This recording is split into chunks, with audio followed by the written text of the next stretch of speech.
to Heroes and Droids, your guide to movies and TV shows about superheroes, sci-fi, Disney, and action. From Marvel to DC, from Star Wars to Star Trek, from James Bond to the Fast and the Furious. We will review theatrical films and streaming delights you care about most. This week we're reviewing Andor, Episode 4, streaming on Disney right now, Disney Plus. I am your host, Doc Rodden. Joining me tonight, I was going to go somewhere and I lost my way. Joining me tonight is the one and only Chris Slattery. We call him the Slattman. How you doing, sir? Oh, fantastic. Staying dry. How about you? I got my umbrella out. It's going to be wet. I can't do anything about it. But yay for you. Also joining us for our weather report is the one and only award-winning filmmaker, Christopher G. Moore. How you doing, sir? I'm doing good. It's looking well here on the planet of Hoth. I don't know. Oh, so cold, so cold. All right. Andor, episode 4. Is it Aldhani? Is that how you say this, the name of what we're doing here? I think close that's enough. Yeah, hey, whatever. It's Star Wars. You can pronounce it differently. That it is. I'm sure you'll pronounce the names a little bit more interestingly. Thankfully I don't have to pronounce their character names because that would go south fast. But what we're going to do is give you our first impression. That first impression will be spoiler free, and then we're going to dive into discussion, which will lead off with some Easter eggs from Christopher G. Moore, and that'll be fun. And then we'll get into plot points and theories and all kinds of goodies, and then we'll wrap things up with our score 1 to 5 and our favorite scene. And of course, we hope you enjoy not only this review, but many others that we have on the site. Check them out. We're also doing She-Hulk now. And let us know what you think. If you like it, hit the subscribe. Smash the subscribe button. Smash it. Smash it like the She-Hulk. Hit the like button. Share with a friend. Twerk it like the She-Hulk. Oh, jeez. What? We will greatly appreciate it. Thank you. Let's take a look at the card and get things rolling. Andor, Season 1, Episode 5, Aldhani. Streaming on Disney Plus. This one aired on September 28th, 2022. I'm sure I said that with correct English. We'll go with it. It's directed by Susanna White, written by Dan Gilroy and Tony Gilroy, based, of course, on Star Wars by George Lucas. The cast includes Diego Luna, Stellan Skargard, Denise Gough, Kyle Solar, Ebon Moss-Bachrach, Anton Lesser, and Genevieve O'Reilly. Synopsis is, out of options, Cassian is recruited for a dangerous mission to infiltrate even an Imperial garrison. Yes, that is true. Whoever's writing these little blurbs for the episodes at Lucasfilm, they must have fired the old guy because Andor's has been much better. Fired the old guy. Maybe he retired. You never know. All right, Slattman, what is your first impression of episode 4? I really like it. I like that after the very action-packed episode that we had last week, the things kind of slowed down and we did a little bit more world building, got a couple more characters introduced, and kind of the stakes have been set for us for the next episode to 3 or 5 or however many episodes it takes to go through what they're planning. And I thought that we have a really interesting cast of characters, including some ISB agents, and I don't know, this episode's full of it's mostly talking, but I was intrigued by its talking. Yeah, there's talking, there's walking, and more talking. And almost like Lord of the Rings. It is. I was getting ready to say that. And of course, every character leads to another character. That's the interesting thing. There's like a succession of characters. Christopher G. Moore. It happens. You follow the character we got introduced last week, and he introduces a new one. But it's an old one. Sith Lord of the Rings. There you go, Sith Lord of the Rings. What was your first impression of episode 4 there, Mr. Moore? Andor, you mean Blandor? No, I don't. I actually was. I mean, I definitely think this show is one of the most well-written things in Star Wars because there's some really good conversations. But I was actually kind of bored by parts of it. This is like parts of it were like The Office Imperial version, and It kind of was. yeah, and then just everybody's like, I think everybody's kind of grumpy and constipated throughout the whole thing. And I don't know. I guess now I'm falling into that realm where I realize, okay, this definitely, it's like when you taste something and it's like the generic brand, or it's not what you expected. It's like eating the healthy version of something. Like this isn't the stuff that's bad for me that I enjoy. And I'm kind of seeing that. I do like that they're doing something different, but it's not as interesting, And I think that comparison to the Lord of the Rings, it's like the walking thing. It's like we want to get to the cool stuff, And I don't know. I don't know. I'm still enjoying it. I think it's got some great characters, and I love. We get to sort of see this side of Stellan Skarsgård that's really interesting. That is fun, yeah.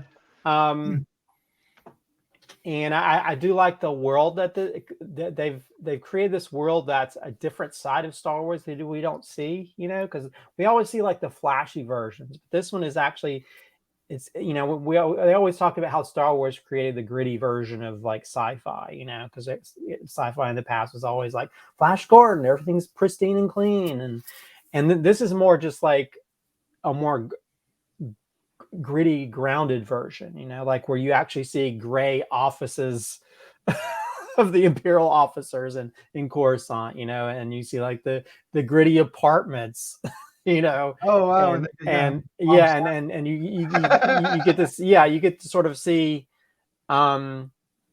these kind of sides that feel like it would be in the real world, There's even a car that one of the characters drive, I guess ship that one of the characters is driving it. I feel like if that was in Book of Boba Fett, people would have been like making fun of it, like, oh, they shouldn't have flashy cars in Star Wars. So yeah, I like it okay, but this feels like a middle thing. You know what I mean? To where it's like, I just want to get to more interesting stuff, because as much as I enjoy the dialogue and I enjoy the actors in it, it's just kind of there. So this is my least favorite episode. So yeah, I kind of agree with you. Although I really think, I want to reiterate what you're saying. I really think this is a really strong, maybe even the best example of the meat of Star Wars, right? When you get down into the core of it. This is more Lucas than the other things, right? Because it's got the political intrigue, and it's got, the rebels are formulating their plan, and the Imperials are out to stop them and figure out what things going on. And there's, corporate politics between them, and people are bumping their heads on the glass ceiling. So it's, I really enjoy all that, and it feels like a great television show, right?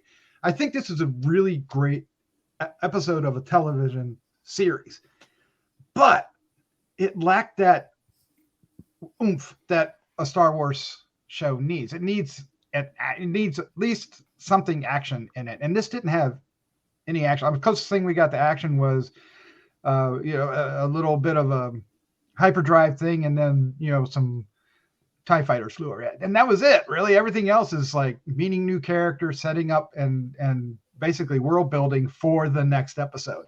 And that felt while watching it, felt like I'm getting cheated a little bit. But I'm torn, because at the same time, I'm like, I'm really digging the Stellan Skarsgård character, and him going, to his little art gallery thing and putting on the wig, and that was really fascinating. But then when it followed Mamatha on back to her home, I was bored with that. I didn't really like that, right? I'm intrigued by the new character that we get on the Imperial side, and I feel like she should have been introduced earlier. Just one scene to introduce her. It felt a little strange to like pile her in as an introduction character here, because she feels like she's going to be important. But it also feels like we get 3 episode blocks, right? I feel like this is the first of the next 3 episodes. It kind of feels like that. So I'm kind of with you, Christopher G. Moore. I'm kind of thinking that this is my least favorite, but at the same time, I'm not giving it up. I like it, and I'm not, and I'm hanging on for episode 5. So wherever that fits in the grander thing, that's what I'm. I'm not sure if people will get these references, but this feels like an intrigue version, like an intrigue-filled version of like Knots Landing or Dallas. Well, it feels like one of those nighttime soap operas. I was thinking West Wing. Yeah, right. West Wing. I guess or West Succession. Wing. But, I don't know if you watch Succession. Yeah. I guess those. But it's kind of funny because I know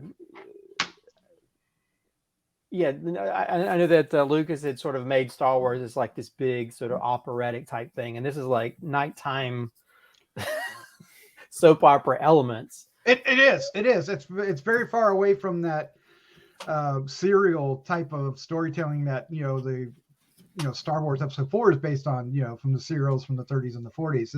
It's not that at all. It is more like you're saying, a drama series, a Knots Landing or West Wing or something along those lines. But it in the aspect of what it's trying to do, it's really good.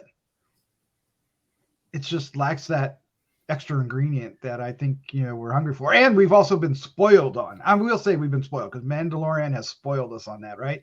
Even Boba Fett and Obi-Wan Kenobi spoiled us on that, right? Because we got all those great sword fight, the sword fights, and laser fights. Now I'm saying laser fights. What am I trying to say? I'm trying to say lightsaber fights. Thank you. Space wizard. Well, Wizards. I feel like if you took the Star Wars out of this, it'd be no different than a lot of shows out there. You know what I mean?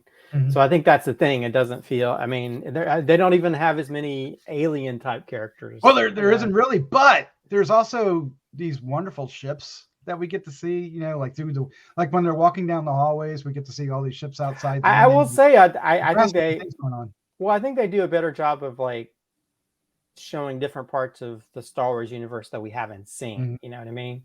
Because like I really love Mon Mothma's ship. I love the design of that ship, even though that feels like something that George Lucas would make, because it feels like a fancy, high end car type ship.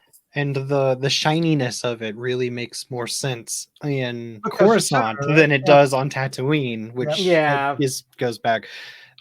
It's funny that y'all keep mentioning that this feels like those like very politically very dialogue driven soap opera-y like things, because as a fan of the books, like the Star Wars books, I feel like this is as close to what we get in a lot of the books, because a lot of the books are mostly walking and talking for a large portion of it to flat, because the books are mostly dialogue driven.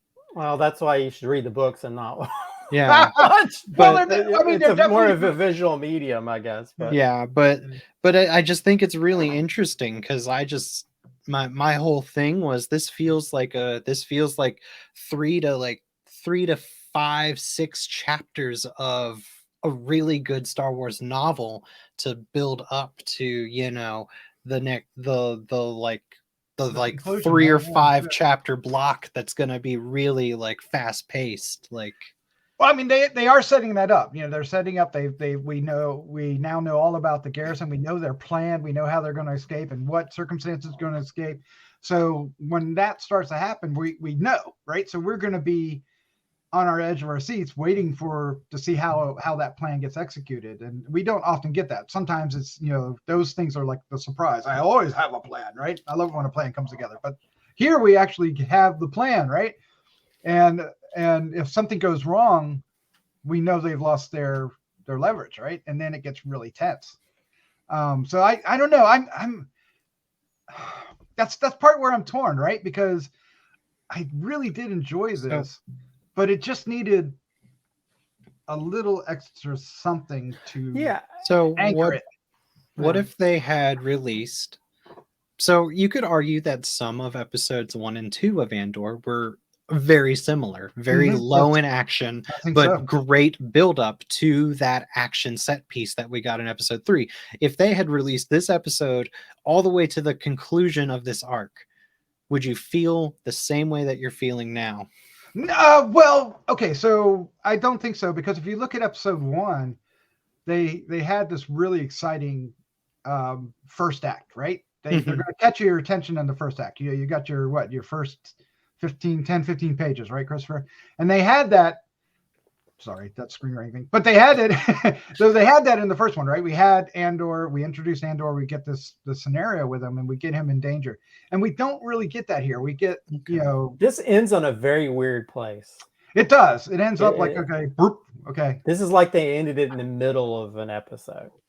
That's what it feels like. I can agree with that. It was very awkward. Where I was like, and then I even like watch it through the credits, so maybe there's a credit. Yeah. And that wasn't there, and I was like, I felt like okay, I felt kind of gypped.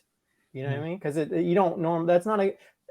I know that each episode is like still a part of a bigger story, but that's a weird place to end it. I just feel like they didn't know where to end it. It felt like they needed to end with one more scene after that, right? Like maybe going over the hill and you see the garrison, right? And you're there, and then next week we follow what happens, right? Or you hear a bunch of troopers clicking their guns behind them or something. There needs to be some kind of cliffhanger. There wasn't even a cliffhanger. It wasn't even in that respect, like the serial nature of what the influences are. Again, all this being said, I love the world building. I love the fact that our new lead character, our new supporting character, whose name I've already forgotten, which says a lot. Val, yeah, her, the conversation she has with Luthen, right, is, she's obviously doesn't want anything to do with Cassian, right, or Clem. And but yet when she gets her orders, and when she gets to the rest of the team, right, she's straight on her orders. She's she follows it to the book, and I found that really fascinating. I was like just so into it. So I'm back to being torn. Yeah, I don't know what to say. I'm not hating it, but yeah, this is kind of a mellow let's build for the next episode. Well, this might be a good transition to that amazing scene in the art gallery with all of the crazy Easter eggs. Well, that was there's Easter eggs in a lot of other places too. Yeah, but that okay. So the art gallery scene, before we get into it, Christopher, is that was just one his acting, the flamboyance of it, right? And then, like you said, there's all these things, and yeah. Let's get on with it, Christopher. What are the Easter eggs for this episode? Okay, you can start not at the art gallery if you want. Well, I'm going to go chronological. Like easy for you to say. Yeah. All right. Well, first of all, there's a part where Cassian says he fought at Mimban when he was 16. Mimban is actually a bog planet that was originally created for 1977 Star Wars, but didn't make it in. But it was used in the 1978 novel Splinter of the Mind's Eye. Did you ever read that? I read that one back in the day. I still have the book. I still have my original book. That was actually by Alan Dean Foster. But it was also mentioned in Clone Wars. It was actually originally considered for Rogue One, but they replaced it. And then we actually saw it in the Star Wars movie Solo Story, where Han Solo fought as an Imperial infantry cadet. And that's where he met Chewbacca, was in Mimban. So I don't know. Maybe Cassian came across Chewbacca when he was younger. Yeah, or even Han Solo. Yeah. I mean, there is that. There's a little bit of crossover there, yeah. Then there's a part where the Office Imperial version of the show takes place, where they have this big board meeting or whatever, and they mention the Ryloth sector. And if we remember correctly, Ryloth was the home of the Twi'lek series. Of course, the Syndulla family. So we get a nice little call to them. They also mentioned Arvala 6, which is in the same system as Avarla 7. Avarla 7 actually is a desert planet that showed up actually in the first season of Mandalorian. That's actually where Din Djarin found Grogu, was in Arvala 7. So in that same system. So you get sort of a side Easter egg venture there. They also mentioned sending construction shipments to Scarif, which we learned in Rogue One. Scarif is where that big action scene at the end happens. So we get a nice little call back to Rogue One, where we first met Cassian Andor. Here's a really deep cut, is when he gives them a Kawati signet, and Kawati were actually were an ancient merchant family from Kawat, a planet which was first introduced in Star Wars Legends, actually in the old Republic stories. So it's first mentioned in that. So again, it is kind of interesting how Star Wars is now integrating stuff from the non-canon, non-canonical type stuff and making it canon in different ways. And here's a really deep cut when the guy who got fired for causing all the mess last episode, when he goes traveling and he shows up in the like almost like their little airport thing. There's an overhead audio happens, and the person says, "Tel Gordo Travel Service to Husnan Prime, Plexus, and Euphemoris Major." And actually, Tel Gordo Travel Service was a shipping company from the Star Wars role-playing games. Wow. Okay. So they made that, and actually there was a Plexus sector that was in the Star Wars role-playing game, so that's where Plexus came from. The Hostin Prime was the core world and became the capital of the New Republic that ended up getting blown up in the first of the new sequels, The Force Awakens. Let's see. Euphemoris Major was actually first introduced in the Star Wars Rebels junior novel companion books. So talk about some deep cuts going on. Let's see. And getting to this wonderful sort of antiques, Star Wars antique store that this guy had. There's veritable Easter eggs throughout, but here's a few of the ones that I noticed. One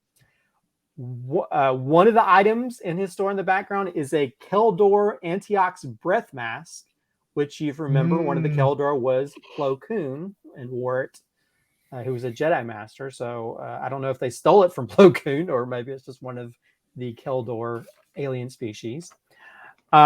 He shows off an Utapan monk cudgel, and Utapau is the planet from Revenge of the Sith where the Grand Inquisitor originally came from, that ended up being a different version in the Obi-Wan series. I'm sorry. If you look in the background, there's a Twi'lek Kalikori, which if you remember from some of the animated series are totems carried by the Twi'lek families. So Twi'lek, yeah. Okay, you said Twilight. Twilight, not the Twilight families. Twi'lek. Let's see. There's some stone tablets in the background that have the same symbols as the keystone that Ezra got from the Loth Wolves in Rebels.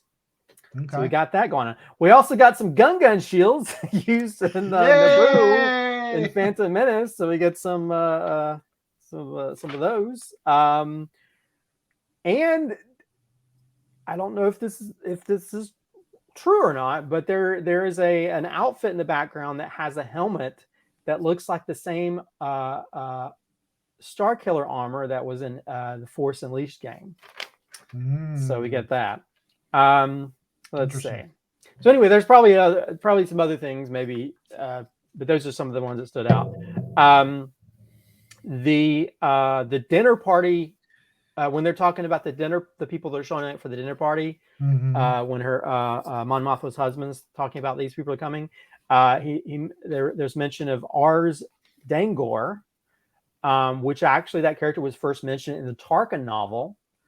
Tarkin. Wow. And actually there was an entourage of people that met the Emperor in Return of the Jedi, and he was supposedly was one of those characters in that.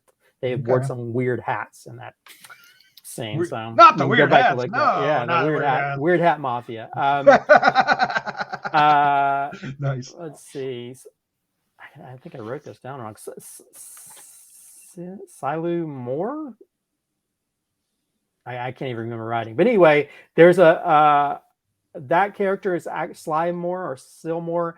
That character was the bald, creepy woman that was actually an aide to Palpatine in the prequels, and actually was beside him when he's talking to all the senators and stuff. And supposedly she's force sensitive, so that can make for a very interesting dinner scene if we see her showing up. And last but not least, this is an interesting connection to Mon Mothma and her, what happens to her. She mentions, well, maybe some Gormans will show up. And if you know Star Wars history, there was so it's some peaceful protesters that were slaughtered by the Empire in 2 BBY. And I think this is 3 years after, might be 3 years after this. But anyway, they and that them being slaughtered, she spoke up against the Emperor, and that's when they put the target on her back, and that's when she later became part of the rebellion.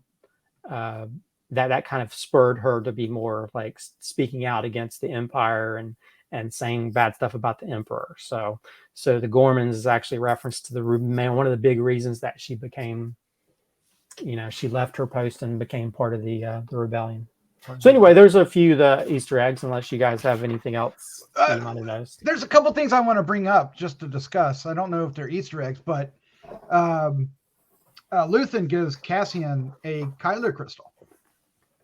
That was the Kuati. Did you mention that? Is that what? Yeah, that was? That was the Kuati signet. Was the Kyber crystal? Oh, okay. I didn't make that connection because he literally calls it the Kyber crystal, doesn't he?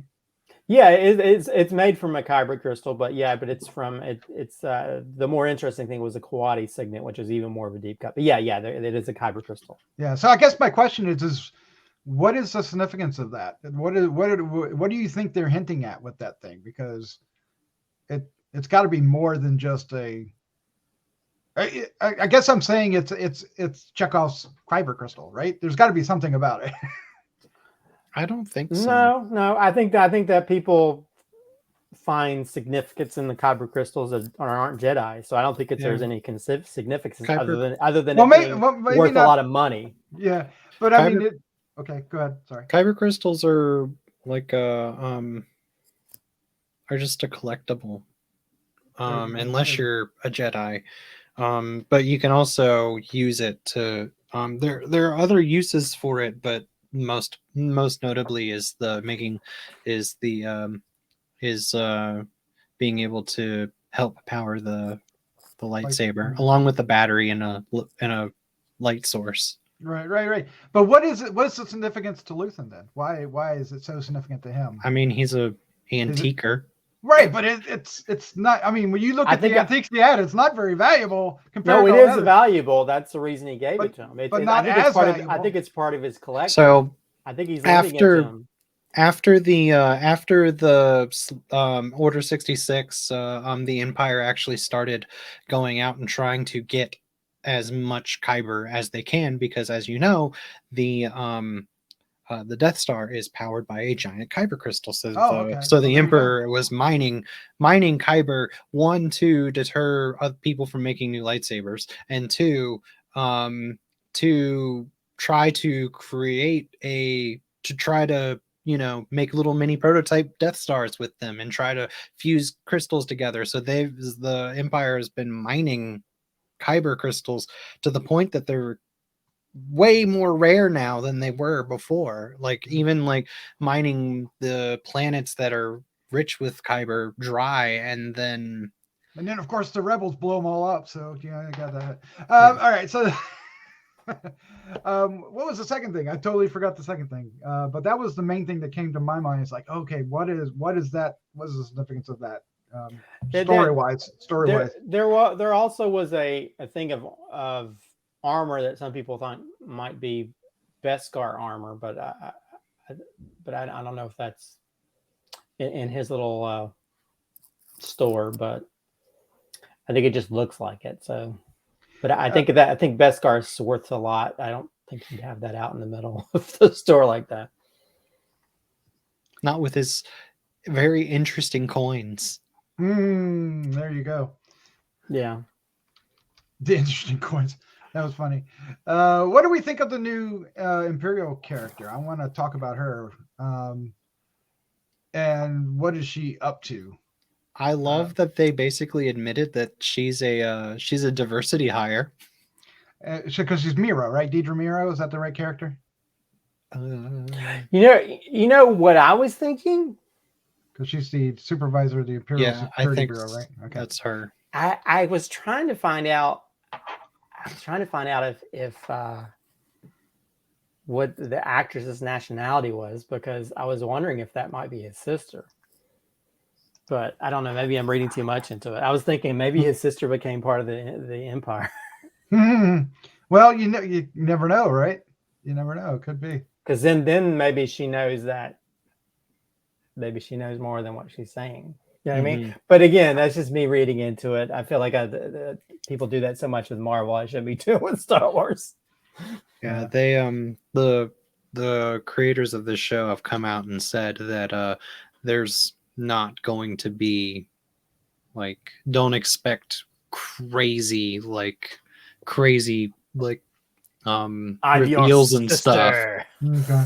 Yeah, Cassian, I am your sister. Join me, and we can become the Empire together. Yeah, they're basically trying to say don't expect some them to introduce Thrawn in this series or Tarkin to show up or anything like that is what they're trying to say. Well, and I think.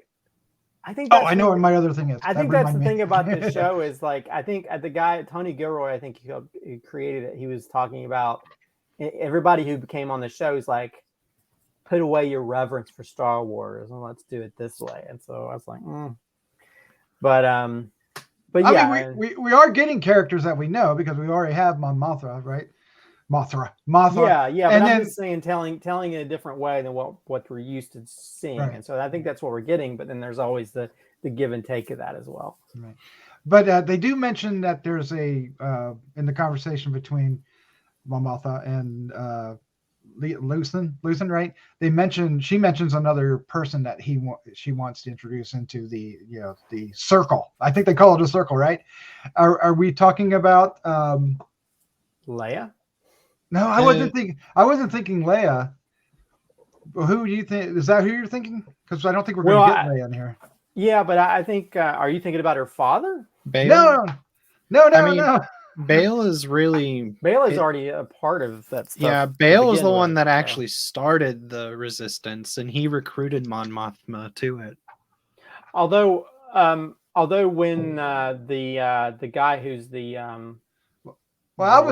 I was thinking Saul Guerrero. Oh no! I think that's who that is. You don't think that's who it is? Because the rebellion in Saul Guerrero did not get. They're totally different people. Well, I thought he was a part of them, and then he went rogue, and they. Well, I think if that was the case, they wouldn't have mentioned him earlier. He goes rogue around nowish. Because he is part of the show. He's going to show up. Yeah. Right. So, yeah. Well, they mention him actually in one part of this episode. By name? Okay. Yeah. Because when the guy falls asleep and he goes up and he's like, what if I was Saul Guerrero? Or he says something. Oh, is that what he said? Okay. Yeah, he said Saul Guerrero. So we mentioned that. Okay. I mean, there is another part where the guy who's the mole and the Imperial officer mole, he mentioned that some guy like an engineer showing up. Is that Mads Mikkelsen's character from Rogue One? That would be interesting. So. All right. I mean, Well, I wouldn't be against Mads Mikkelsen showing I up would- on I the mean, show. You know me even and my, it was my love just a for Mads walk-on, Mikkelsen, right? but Yeah. All right, well, let's go ahead and wrap this up. Let's give our score 1 to 5, and pick a favorite scene. Slattman, you are up first. So I'm gonna give this a 4. Yeah. If I'm gonna give like a 1 or 2 sentence thing about it, very quickly, I liked it, but it's building up to something, and I'm excited for what it's building up to. And my favorite scene is, it's probably the scene between Luthen and Mon Mothma in his antique shop, seeing him Nice. go from like his very like outward like salesman, flamboyant salesman to his like I am very serious now, and then back. That was just fun. Yep, I enjoyed that quite a bit as well. All right, Christopher D. Moore, what's your score and your favorite scene?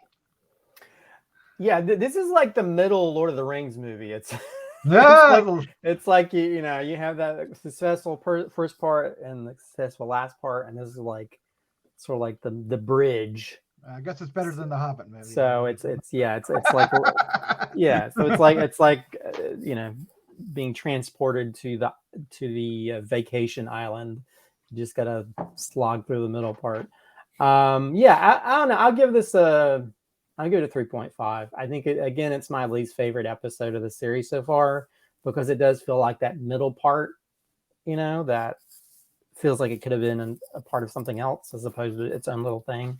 But I'm not saying this is like it's definitely not a horrible episode. I think the strength of this show is the writing. You know, I think, you know, I'm saying this as a lifelong Star Wars fan. Star Wars is not known for being very intelligent dialogue. Okay? And there's some really intelligent, deep conversations that are happening here. So so as for favorite scene,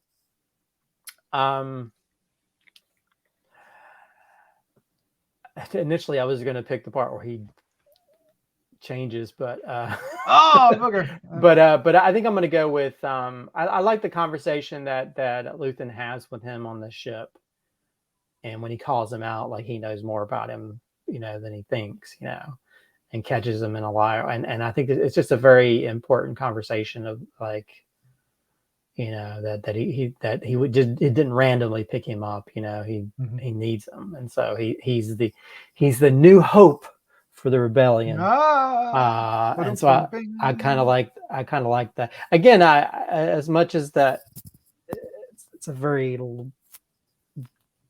blandish in ways, but at the same time, the conversations are very well written between the characters.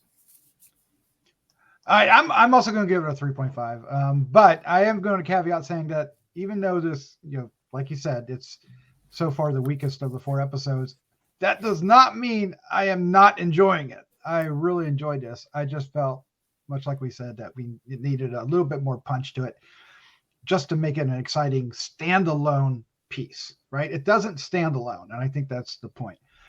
But it, you know, it's a series, so it doesn't have to. I'm kind of suggesting it does, but I was thinking about choosing that scene as well, Christopher, the changing scene, because it ended so well with him coming out and doing, you know, kind of a Jack Sparrow-y kind of thing. But it's also so close to what Slattman picked that I'm not going to do it. Kind of cheated and threw it in there. So I'm going to pick when our 3 officers from the first 3 episodes are being dressed down. Yeah, that's a good way to put it, by our new character, the one character that goes against our there's many new characters that can't keep their name straight, but